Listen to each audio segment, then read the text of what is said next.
what I'm also intrigued by is the whole can of worms this opened, where people now are using this Jared Leto news to act as if, see, this is proof that the Snyder Cut never existed and it was not as finished as Snyder had said in the interim, and all that sort of stuff. And, you know, I think some people are missing the point. I think some people are being willfully ignorant of information that's come to light from the trades this year. So I'm gonna tackle a couple of quotes from the original Hollywood Reporter article about the Snyder Cut, including comments from Zack and Deborah Snyder and their blow-by-blow of the timeline for how this entire project came to be, since it looks like some people need a reminder.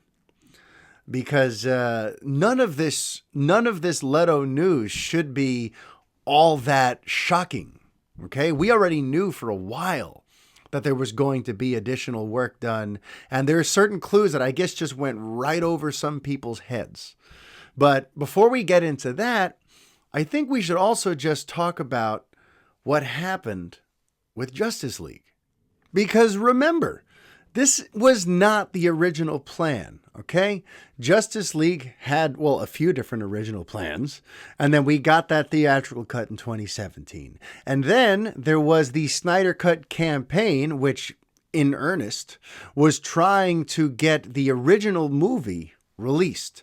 But that's not what's happening anymore. As of a few months ago, we know that Justice League is being turned into a miniseries. And that's not, people, you got to remember that, because that changes everything. And there was information that came out from the Hollywood Reporter that made it very clear that this is not, this whole endeavor. HBO Max didn't just greenlight taking the old 4-hour movie, finishing the effects on it, and releasing it as is. No. That's not that's not what's going on here.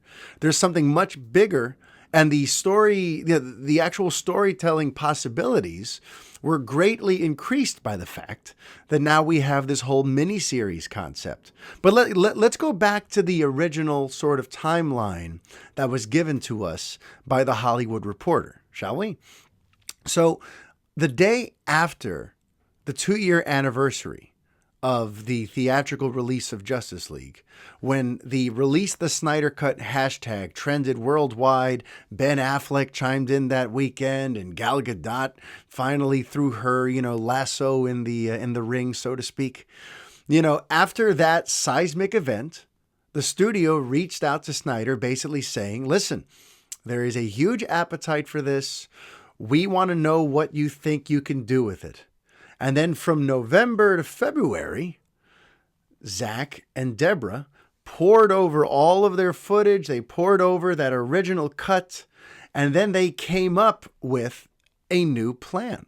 But let me read it to you directly about how kind of things went but after the second anniversary and then the pitch meeting in February. So the couple put together a presentation, and in early February invited a select group of executives from Warner Brothers, HBO Max, and DC to their house in Pasadena to screen Snyder's little scene version that was shown in black and white. The number of execs in the room, there were more than a dozen in attendance, ranging from Toby Emmerich, Carolyn Blackwood, Walter Hamada, Kevin Riley, Sarah Aubrey, Sandra Dewey, and even Jim Lee. They were the number of execs in the room were showed the importance of the potentially extensive undertaking. Heads of physical production and business affairs were there to assess what needed to be done and how much it would cost. And this is the big one. At his presentation after the screening, Snyder outlined ideas for not just releasing the cut, but the concept of episodes and cliffhangers. Okay? So right there at that pitch meeting, it wasn't, hey, let me make the movie, let me just finish the one that I've already pretty much finished. No, he came at them with a much broader idea, a much broader scope to cover here. And the studio went for it.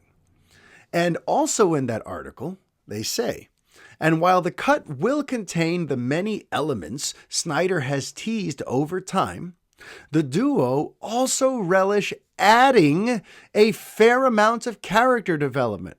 And here's a direct quote. What's so lovely about this is that we get to explore these characters in ways that you're not able to do in a shorter theatrical version. So we've known basically since like May that this Zack Snyder's Justice League is not just the Snyder Cut Finished. No, Zack Snyder's Justice League is essentially a new project using that footage, and where they're going to be adding other little things along the way. Bits of character development, cliffhangers, as they said, all that sort of stuff. This is not just going to be finishing what was already shot. This is about shooting and creating new content using that content. You understand? So for the folks who are like, oh, see, I told you this Jared Leto news is confirmation that it was never finished and he was a liar and everyone was duped. I mean, listen, that's a possibility. That's one way to look at it. But for me, if you just read, if you pay attention these last few months, none of this should be a surprise. And adding Leto, all that tells me is, okay, they promise that they're going to do some more character development. So, is there a character in Justice League who, as part of their history, might, have some character development if the Joker is involved? Oh yeah, Batman. I mean, come on, guys. You got to rub the, you have to let the synapses in your brain fire every once in a while, okay? Let your thought process, work. You have to take emotions out of your brain and follow all the, what is the actual information out there? So, okay, Jared Leto's coming at a time when the Snyders have said that they're going to try to develop all of these characters further. So what does that tell you? That means that we're probably going to get some sort of flashback. As far as we know, this Batman lost his Joker. No, not lost his Joker. Lost his Robin to the Joker. Remember that whole with the dead Robin costume in the Batcave and the ha-ha-ha's written on them? So something tells me we're going to have something for Ben Affleck's Batman just to kind of help flesh out his character more. Jared Leto is going to get in freaking clown makeup again because whatever they've come up with is that good or that interesting or that worthy. And to me, that's exciting. To me, that's very exciting. And to me, this whole conversation about whether or not Zack Snyder sold us a bill of goods and lied to us about how complete it was, I don't think there's any evidence to support that claim. There's nothing to say that the 4-hour cut couldn't just be his movie. If he wanted to just take the 4-hour cut that's already been shot, and finish all the effects and finish all the scoring, he could probably just release that movie as the Snyder Cut. But that's not what this is. And that's not what this ever was since it was announced earlier this year. So anyone who's going to be flipping out about added cast members or what the budget is, any of those people just haven't been paying attention.